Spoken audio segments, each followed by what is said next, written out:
Welcome! It is 6 o'clock on the West Coast.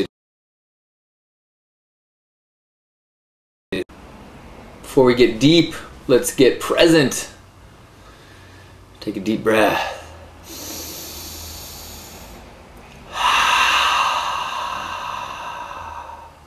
Tune into your body.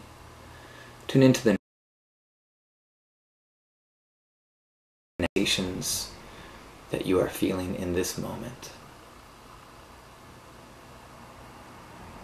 Wiggle your toes.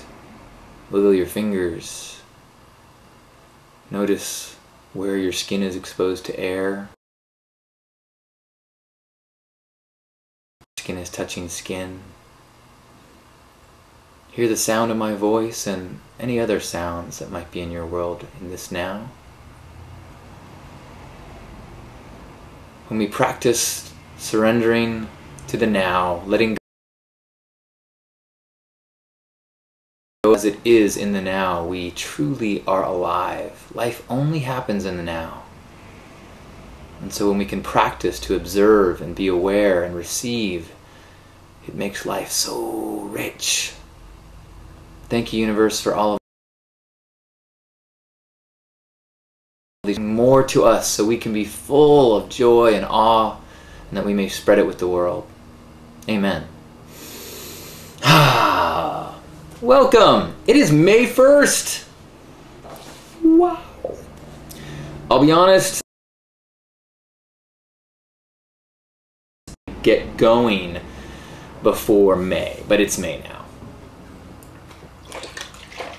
Happy Beltane, which I have to say, he was one of the jazz greats. Wait, did you say Happy Coltrane or Happy Beltane? Oh yeah, Beltane.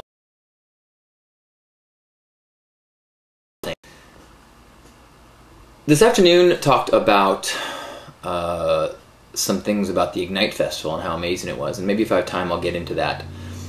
We're also going to kind of keep an eye on the broadcasting because it is May 1st. There's also a lot of protests going on today, so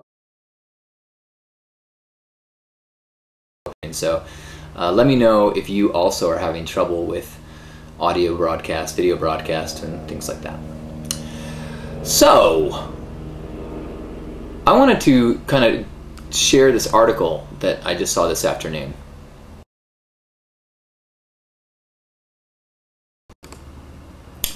It says 15 powerful things happy people do differently. It's on a site called purposefairydotcom. And so, you know, we're often talking here about the practice of becoming happy. These are stories that, if they resonate, that we can chew on and make a part of our meals to feed our spiritual belly and to keep us on track and to keep us balanced and at peace and present and in integrity. List of just kind of all these juxtapositions of ideas, and if you're a happy person, you'll know which one is which. Okay, and some of them are obvious. So, love versus fear. People who are really happy, fear less. And I'm like, are you reading my diary? Number 2, acceptance versus resistance. Happy people understand that you can't really change a situation by resisting it. And so we talk about all the time with surrender. The article is long. I'll put the link on the Hug Nation page so you can read the whole thing, but I'm just kind of taking the highlights of it. Number 3, forgiveness versus unforgiveness. Really happy people know that it's not healthy to hold on to anger. Number 4, they trust themselves and they trust people around them. We talked about this afternoon about, well, what happens if you are vulnerable and trusting and people take advantage of you? The answer? So what?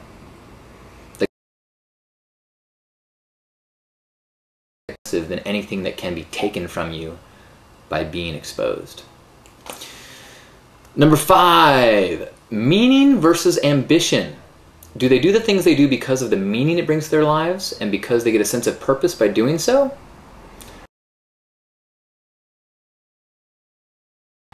Doing what you love is the cornerstone of having abundance in your life. And that's really, what, try to remind ourselves here a lot of that, money is just one measuring stick. Success, if you have ambition.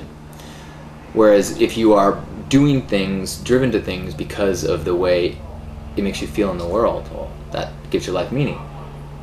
There's a helicopter make announcements overhead.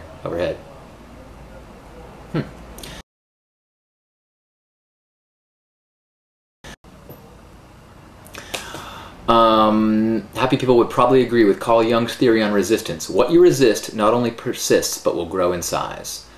And that's a good thing just in terms of all of your relationships. It can get very tempting with your boss, with your coworkers, with your partner, with friends sometimes even, you kind of like, you're keeping track of the things that they don't do right. But if you instead really practice on noticing something tiny, like the way they dress, or, you like the way your boss always is prompt at meetings. I don't know, something. Appreciate them. They in turn receive that in a different way. The good things grow. If you focus on what's wrong, you will always find evidence for what you're looking for. Challenges versus problems. Can you see why I like this list? Long-winded way of saying this, one-page article. I talked a lot this weekend actually at Ignite about how if you are in the present and if you are not attached to outcome, there's no such thing as problems. There's no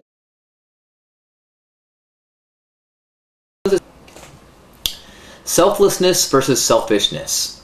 They do what they do not for themselves but for the good of others. Now this one gets a little tricky for me because a big kick that I embrace is the idea that when you are in touch with your divine self, you can help others because you are connected. You feel their joy gives you joy. So I agree with the selflessness versus selfishness, but I would say that at the advanced level is finding a way to find selfish pleasure.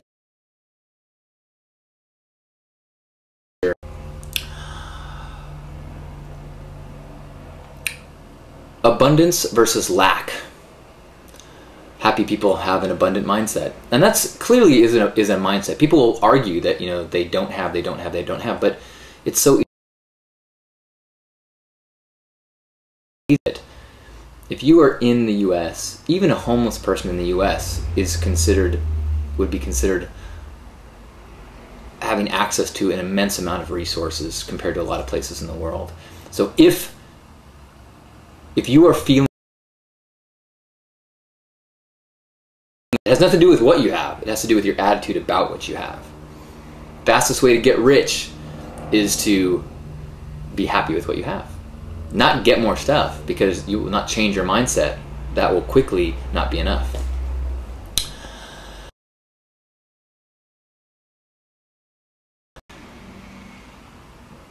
Happy people love and dare to dream big. They always listen to their heart and intuition. Dream no small dreams, for they have no power to move the hearts of men, says Goethe. Look at that.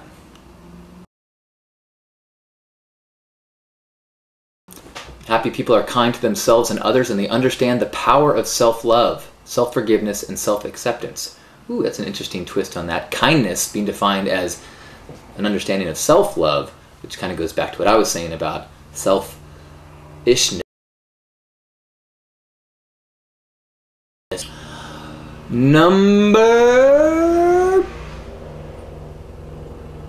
12. Gratitude versus ingratitude. Is that the opposite of gratitude? No matter where they look, no matter where they are, who they're with, they have this capacity of seeing beauty where most of us would only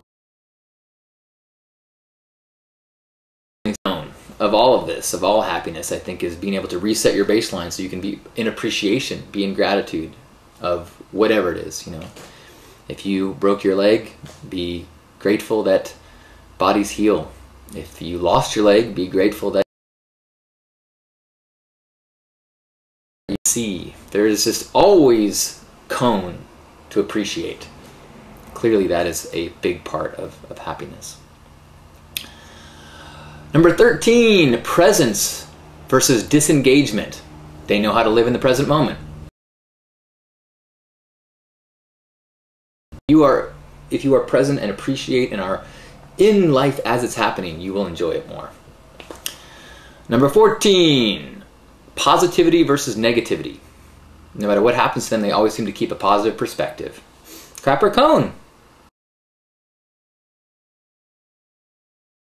Circumstances affect your happiness. Number 15, taking responsibility versus blaming. They take ownership of their lives and rarely use excuses. Jacob Glass has this phrase he always says,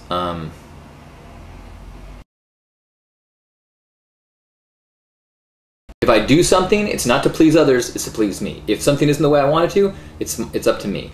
Everything, I'm the one. No one is coming to save you. No one is responsible. I'm the one. I'm the one. And just that whole different relationship between you and the world. 15 powerful things happy people do differently from purposefairydotcom. Bravo! It gives the Hug Nation Belief Buffet vote of approval. We'll put the link up on the Hug Nation Facebook page. And or find it helpful. I love you.